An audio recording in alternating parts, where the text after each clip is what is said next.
بالله من الشيطان الرجيم. بسم الله الرحمن الرحيم.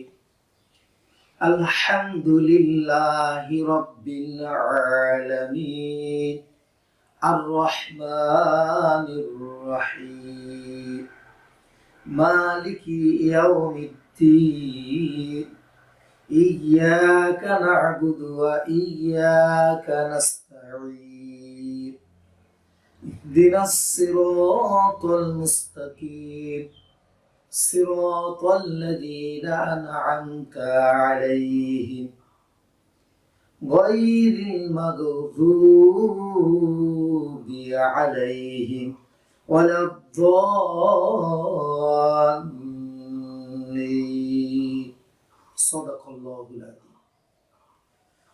বিতাড়িত মরদুদ শয়তান থেকে মহান আল্লাহর পানা চাচ্ছি, পরম করুণাময় বিসমিল্লাহির রহমানির রহিম, পরম করুণাময় ও দয়ালু মেহেরবান আল্লাহর নামে শুরু করছি। ইরশাদ হচ্ছে আলহামদু। আল আলিফ লাম জবর আল, এটা ইংরেজি দি অর্থে ব্যবহৃত হয়েছে। যেমন কাউ মানে একটা গাভী, একটা গরু, দি কাউ মানে সমস্ত গরুকে অন্তর্ভুক্ত করে, ঠিক তেমনি হামদুল মানে প্রশংসা।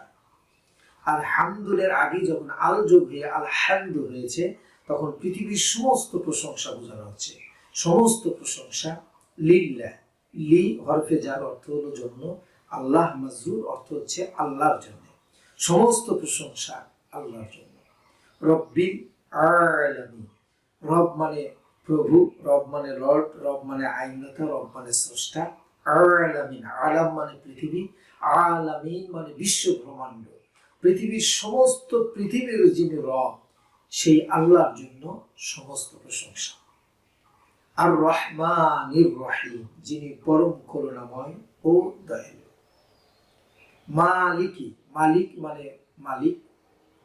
ইয়াউম মানে এই যে আমরা যে দিন বলি আর কি, শনিবার রবিবার সপ্তাহে যে 7টা দিন, সেই দিন। আর দিন শব্দের অর্থ হচ্ছে পরকাল, জাযা, আখিরাতের দিন। তাহলে আর দিন মানে আখিরাত যদি হয়, ইয়ম শব্দটি মুজাব আর দিন হলো মুজাবিলে, তাহলে আখিরাত দিনের মালিক হচ্ছে মহান আল্লাহ। তিনি পরকাল দিবসের মালিক, আখিরাতের মালিক। ইয়াকা না'বুদু। ইয়াকা শব্দের অর্থ হলো শুধুমাত্র আপনারই। না'বুদু জমা মুতাকাল্লিম, মুজারে মারুফে সিগা, অর্থ হলো আপনারই শুধু আমরা দাসত্ব করি, ইবাদত করি, গোলামি করি। ওয়া ইয়াকা নাস্তাঈন, এবং আপনার কাছেই আমরা সাহায্য চাই। এখানে নাস্তাঈন ও জমা মুতাকাল্লিম ভাবে ইবতিআল থেকে, আমরা আপনারই কেবলমাত্র সাহায্য চাই। ইহদি ওয়াহিদ মুযাক্কার হাজির, আমার হাজির মারুফ, আপনি দেখিয়ে দিন, হিদায়াত দিন না আমাদিগকে। as-siratal মুস্তাকিম, সিরাত মানে পথ, মুস্তাকিম মানে সরল সঠিক পথ, আমাদেরকে সহজ সরল পথ দেখিয়ে দিন। সিরাতাল লাযিনা, ওই সমস্ত লোকদের পথ, আন'আমতা আলাইহিম, যাদের প্রতি আপনি অনুগ্রহ করেছেন, দয়া করেছেন, করুণা করেছেন, অর্থাৎ নবী আলাইহিস সালামদের পথ।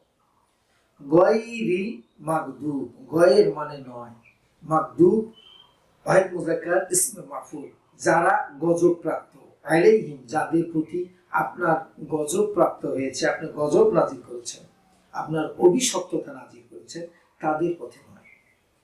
ওয়া মানে আর, লা মানে নয়, আর দলিন যারা পথভ্রষ্ট হয়েছে, তাদের পথ নয়। পৃথিবীর সকল মুফাসসির কিরামগণ একমত হয়েছেন যে গায়রিল মাগদুবি আলাইহিম ওয়ালাদ দলিন, এই দুটি আয়াতে বর্তমানে ইহুদি এবং খ্রিস্টানদের বোঝানো হয়েছে। আল্লাহর কাছে আমরা পথ চাচ্ছি, সরল সঠিক পথ, নবী আলাইহিস সালামদের পথ, কিন্তু ইহুদি খ্রিস্টানদের পথ নয়। আল্লাহ রাব্বুল আলামিন সূরা ফাতিহার এই অর্থগুলো হৃদয়ঙ্গম করে আমরা যেন নামাজ পড়তে পারি, তাহলে আমাদের নামাজ আল্লাহর দরবারে কবুল হবে এবং আমরা বেশি বেশি করে নামাজে মনোযোগ দিতে পারবো। আল্লাহ আমাদের আলোচনা কবুল করবে। যারা আমার এই আলোচনা শুনছেন বা দেখছেন, সকলের প্রতি আমার অনুরোধ হচ্ছে, আপনারা আমাদের এই স্টুডিও এমআর ভিডিও টিভি, এবং আমার নিজস্ব মোবাইল থেকে আপনাদের কাছে আলোচনাগুলো উপস্থাপিত হচ্ছে, আপনারা বেশি বেশি করে শেয়ার করবেন, কমেন্ট করবেন এবং আপনারা এটা প্রসারে সাবস্ক্রাইব করবেন, এই আশাবাদ ব্যক্ত করি। ধারাবাহিক আলোচনা সূরা ফাতিহার আলোচনা করলাম, এরপরে সূরা ফিল থেকে সূরা নাস পর্যন্ত 10টি সূরার তেলাওয়াত এবং সরল অনুবাদ আমি আলোচনা করবো ইনশাআল্লাহ। সবগুলো আলোচনায় আপনাদের দেখবার জন্য অনুরোধ জানিয়ে সূরা ফাতিহার আলোচনা শেষ করছি। আসসালামু আলাইকুম ওয়া রাহমাতুল্লাহি ওয়া বারাকাতুহু।